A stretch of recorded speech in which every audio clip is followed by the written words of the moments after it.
Ready start. महोदय, यह भी विचार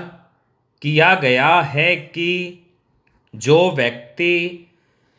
समाज में काम करता है, चाहे आविष्कार का काम करे, चाहे दूसरा कोई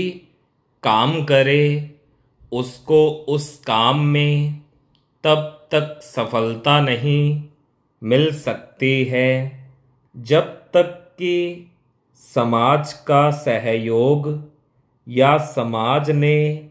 जो परिश्रम किया है या कुछ आविष्कार किया है उसका उपयोग उसको प्राप्त न हो, उसका उपयोग वह न कर सके। इसलिए जब भी कोई व्यक्ति किसी वस्तु का आविष्कार करता है तो आविष्कार करने में न केवल उसका अपना परिश्रम रहता है, लेकिन साथ ही साथ समाज ने जो काम किया होता है, चाहे विज्ञान के क्षेत्र में या प्रौद्योगिकी के क्षेत्र में या किसी अन्य क्षेत्र में, उस सबसे भी वह लाभान्वित होता है। इसलिए जब हम किसी आविष्कारक के किसी आविष्कार के अधिकार की रक्षा करना चाहते हैं तो उसके साथ साथ यह भी विचार हमारे दिमाग में आता है, जिस व्यक्ति ने समाज की सहायता से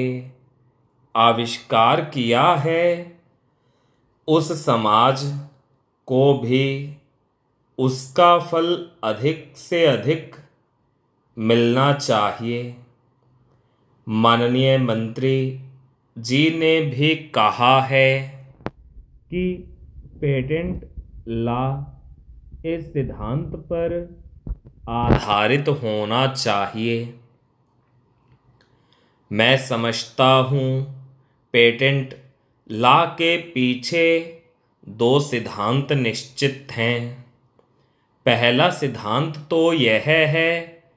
कि जो व्यक्ति परिश्रम करके धन लगाकर अपना दिमाग लगाकर के किसी वस्तु का आविष्कार करता है, उसके तथा अपने परिवार के लोगों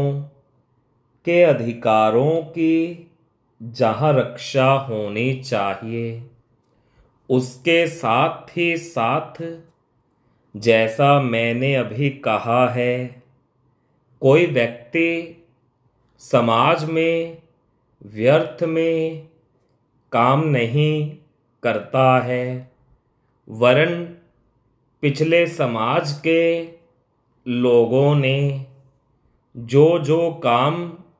किए होते हैं, चाहे विज्ञान के क्षेत्र में या प्रौद्योगिकी के क्षेत्र में या किसी अन्य क्षेत्र में, और जिनके आधार पर वह कोई आविष्कार करता है उसको उसका प्रतिफल तो मिले, लेकिन जो परिणाम हो उसका प्रतिफल समाज को भी मिलना चाहिए। मंत्री महोदय ने कहा है कि जो यह सिद्धांत है वह भी इस विधेयक के पीछे स्थापित किया गया है और इस बात का ध्यान रखा गया है कि जहां हम किसी व्यक्ति के आविष्कार के जो अधिकार हैं, चाहे धन के उपार्जन